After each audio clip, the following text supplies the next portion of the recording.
Good morning, my people. Good afternoon, good evening to each and every one of you. Welcome back to Let's Talk TV. Yes, my people, we are back again to give you back-to-back updates on how things they be, on how things they shell on this area. In this area, my people. Yes, my people, if you're joining us for the first time, remember to subscribe and turn on your notifications too. Make you to be among the first set of people where they get our news anytime, any day.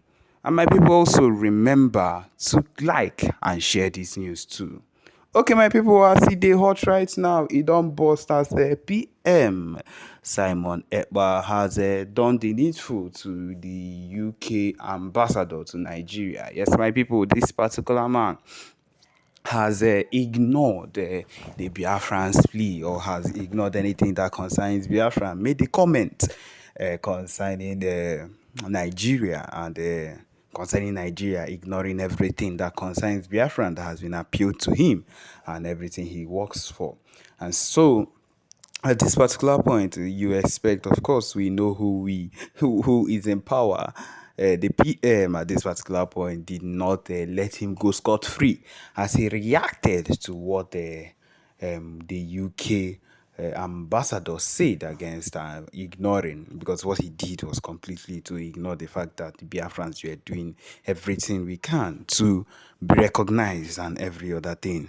And so at this particular point, Simon Ekpa reacted and gave it to him hot, on top in head, since he doesn't want to understand what's in the happen. And of course, he got it. So my people, yes, this is what the PM said to him. As we all know, the PM is not a man that would wake up in the morning and decide not to say important things to you or to anybody. If you mess up, if you're someone that you should mess up around him, then you would know you would feel the consequences uh, concerning anything that has happened. Okay, my people, first of all, I would like to read to you what the man said first, Richard Montgomery. He said, "Good to have a 3 days of London consultations on Nigeria, trolling city to assess investor sentiment, a roundtable of Chatham House, meeting ministers and senior officials from other government departments to discuss developments and UK priorities. Too much British weather, though." That's my people. And of course, PM, our one and only PM, BRGIE, Simon Ekpa replied him and told him, "Dear Montgomery, whatever his name or whatever he calls himself," he says, "You are wasting your time. Nigeria has expired. Save yourself the shame. Stop forcing people into union. This is not the era of colonization. Biafrans are leaving the union by fire, by force.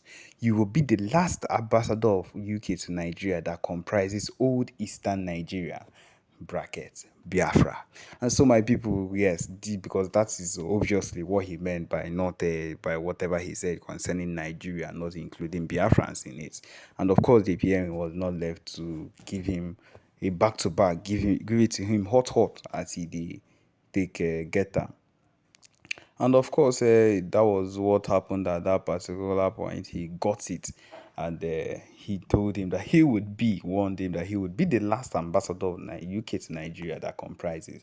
Because my people, it is very, very clear normally that Nigeria is a gone country. With everything that is going on at this particular point, you do not need a soothsayer to tell you the state of that country at this particular point. So that is what it is. So he said again, that's PM saying to him, he says, "Montgomery, go and face your bright future and leave Biafrans alone. We are exiting the contraption called the zoological animal, that is the kingdom known as Zugeria, by fire, by force. You think this is the 1960s? Go and solve your jihadist and recession problems. Your era of divide and conquer is over." Of course, one way or another, this is what people do not understand. And of course, people are not no longer, they no longer take us for a joke, because of course, this present generation of Biafrans are determined to get our freedom no matter what it takes. And that is why we are backing. You know, one thing with PM is that as he's talking to you, he will ask you, because this particular thing, he will tag you so that you will see it. It is not a joke. so that you will understand that this particular message is for you. And that was what he did. And for them, it is for them to keep realizing these constant taggings and these constant texts or these constant replies that they keep getting at any point in time when they try to put everything on Nigeria or put everything in particular in one body. Because what they try to do is to go indirectly. And they think that these things are not things we can see and observe on our own. Let's talk more of the PM himself. All these things are things that have been seen and known and understood that this is what you people are doing. And so it cannot be ignored that this is what you people are trying to do. And so they will be immediately taken down. And so, my people, this is what it is. This is what happens when something like this happens. This is what the PM would do. And I'm very sure that what this particular movement and this particular statement he made would put a stop to whatever rubbish that they come at the end to look for a way to maybe to still turn around. My people, Biafra movement is a very serious case at this point, and we don't think anybody would stand in our way or would be able to even stand in our way at this point that we've reached that lost MNK in Kenya because of this set of people, IPOB and that maybe got information, and I don't know the whole history that comes up with it that turned up the whole betrayal limit of everything that caused why we lost Ohamadike Ndibo, Mazi Nnamdi Kanu. And at this particular point, we still look at it and we think of why we find ourselves in such states, why we find ourselves in such bad states. My people, in fact, I would call it a bad state because it is not what we would expect to happen.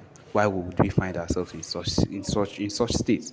But then, what can we say? We can only decide to do better and do what is right, and then do what we have enshrined in our passion to go for, and that's why the BLA is not going down. We have, of course, we have videos of them saying that they are not going to back down on anything they've ensured. Hey, my people, these are the things that we expect from people that are truly working for the movement and have believed right from time that anything that is not BLA, anything that is not on the release of Madden and the Kanu, anything that is not on the release of anything that is not on the release of Madden and the Kanu, anything that is not on the release of we ourselves as Ntibo out from this God-forsaken Zoo nation, then it is not it, and that is the only thing we'd want, of course. And that is what they've been informed that you see, letting us go, it's out of their ocean. Now, the thing I feel like the strategy we need to make for ourselves is we need to completely. And so, my people, these are the things that are helping and spoiling a whole lot of things for we Biafrans. But then, the work is something that we've decided to go on our own, and we will not stop. We will not relent on any level because, of course, relenting has never been any other thing. We are doing this for ourselves. We are doing it for the lives that have been lost in the course to be better and every single thing. So, my people, it is not something that we are thinking of sleeping on. We are not sleeping on it. We are not carrying. The carry lot. BLA is here in every state, ready to go against these people, no matter what they've decided to put up against the Biafra Liberation Army. No, nothing of such would hold the Biafran Liberation Army down. No matter the kind of things they send, will always be reinforced with more people, with more soldiers. Adding up that we now have foreign alliances that will help our cause, and of course, for a foreign alliance to be able to help our cause, to help what we ourselves are claiming that we want, which we truly want, they need to be able to see that we ourselves are able to fight for what we want. And until we are able to show that we are able to fight, when it comes out and the time comes for us to show ourselves and say, yes, this is what we want, when we've given them that hit to the extent that they do not and they cannot relent, they cannot reject anymore, and then they come out and they say these are the signs that these people have been crying and have been saying that they want. That is the aim of all these things that is happening. It is not, we are not doing these things just because we feel like we are doing it, because we want a whole lot of evidence to show that we have been saying this and we have been doing this, and these people have been fighting us and we've been fighting back. We've not relented to show that we really want the release of Mazi Nnamdi Kanu, and we really also want to we want to be on our own, and that is the main thing we've had in our minds all through. That is the movement, the passion that will keep moving us until the end. So yes, my people, this is where we come to the end of this particular broadcast. Thank you for joining us. Remember to subscribe and turn on your notifications and share too. Thank